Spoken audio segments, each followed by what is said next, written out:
ഇട്ടായിരുന്നു? കഴിഞ്ഞ വർഷം പൊങ്കാലിട്ടപ്പോ എന്തായിരുന്നു? നല്ലൊരു ഭർത്താവിനെ കിട്ടണമെന്ന് ആഗ്രഹമായിരുന്നു. അതിപ്പോ ഈ വർഷം നടന്നു. അതറിയാലോ, സങ്കടങ്ങൾ ദൈവത്തെ അറിയാതിരിക്കില്ലല്ലോ. അപ്പൊ ഈ വർഷം അവിടത്തേനും ഒരു കുടുംബജീവിതം കിട്ടി. ആ കുടുംബത്തോടൊപ്പം എനിക്ക് എല്ലാവർക്കും പൊങ്കാലിടാൻ പറ്റണമെന്നില്ല. പക്ഷെ നമുക്ക് എല്ലാവർക്കും പറ്റി, മോളും എനിക്ക് അമ്മ അപ്പ എല്ലാവരും എല്ലാവരും ഒന്നിച്ചിട്ട് തന്നെ ഇടാൻ പറ്റി. പക്ഷെ ഈ സമയത്ത് എല്ലാവരും എടുത്തിട്ടുണ്ടായി. അതാണ് കഴിഞ്ഞ പ്രാവശ്യം കവടിയാറായിട്ട്. ഈ വർഷം ഒരു ആഗ്രഹം കാണൂലോ മനസ്സിൽ? കഴിഞ്ഞ വർഷത്തെ ആഗ്രഹം നടന്ന്. ഞാനൊരു ഡിഫറൻസ് പറയാം.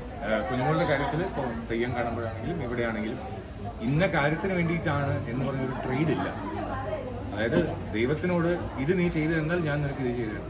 ദൈവത്തിന് അതിൻ്റെ ആവശ്യമില്ല. കാരണം നമ്മൾ എന്തെങ്കിലും ചെയ്തിട്ട് ദൈവം എന്തെങ്കിലും നേടാൻ പോകുന്നു എന്ന് പറഞ്ഞാൽ അത് ഏറ്റവും വലിയ മണ്ടത്തരാണ്. അങ്ങനെ വിചാരിക്കുന്ന ആൾക്കാർ ഇവർ കമന്റിട്ട് കൊണ്ട് ഞങ്ങളെങ്ങാനും അടിച്ചു തിരിയുമെന്ന് വിചാരിക്കുന്ന അത്രയും വലിയ മണ്ടത്തരാണ്. കാരണം ഇത് കമന്റ് ചെയ്യാനാണെന്നുണ്ടെങ്കിൽ എല്ലാത്തിനും കമന്റ് ചെയ്യും. അതേപോലെ ഈ ഭഗവാന്റെ മുന്നിൽ ഇതൊരു സമർപ്പണം മാത്രം. ഇതൊരിക്കലും എന്തെങ്കിലും നേടാൻ വേണ്ടിയിട്ടുണ്ടാവും. പ്രാർത്ഥന എപ്പോഴും ഉണ്ടാവും. നമുക്ക് നന്മ ഉണ്ടാവണം, സന്തോഷം ഉണ്ടാവണം എന്നുള്ളത് എപ്പോഴും ഉള്ള പ്രാർത്ഥനയാണ്. അതെപ്പോഴും ഉണ്ടാവും. കല്യാണം കഴിഞ്ഞ ആദ്യത്തെ പൊങ്കാല എന്തായിരുന്നു മനസ്സിൽ? പറഞ്ഞു നടക്കൂല അല്ലേ? അമ്പലത്തിൽ പോയായിരുന്നു? അമ്മയെ കണ്ടായിരുന്നു? ഇന്ന് പോയില്ല, ഇന്ന് മുന്നേ നന്നായിട്ട് തൊഴാൻ പറ്റി. നല്ലോണം തൊഴാൻ പറ്റി. നല്ല തിരക്കുണ്ടായിരുന്നു. പക്ഷെ എന്തോ നമ്മൾ രണ്ടാളെയും കൊണ്ടുപോയി. ഈ പൊങ്കാല ശ്രീകണ്ഠേശ്വരന്റെ മുമ്പ് വെച്ച് തന്നെ ഇടാൻ അങ്ങനെ നിശ്ചയിച്ചതാണ്? അല്ല, വീട് ഇവിടെയാണ്, വീടിന്റെ പിന്നെ തന്നെ. അപ്പൊ അമ്മയ്ക്ക് ഞങ്ങളുടെ കൂടെ വന്ന് മറ്റൊരു സ്ഥലത്ത് ഇടുന്നതിന് പകരം അമ്മയുടെ സൗകര്യം ഇവിടെയാണ് ഇടുന്നത്. പിന്നെ അമ്മയുടെ കൂടെ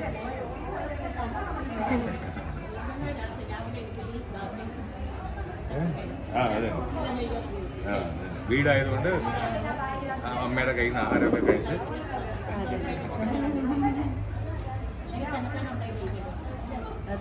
വൈകുന്നേരം അമ്പലത്തിൽ പോകുന്നുണ്ടോ? അമ്മയെ കാണാൻ പോകുന്നുണ്ടോ?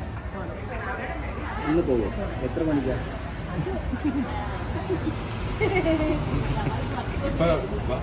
ഇപ്പൊ വണ്ടിയിൽ പോവുകയാണെന്നുണ്ടെങ്കിൽ എപ്പോ എത്തുമോ അപ്പോ.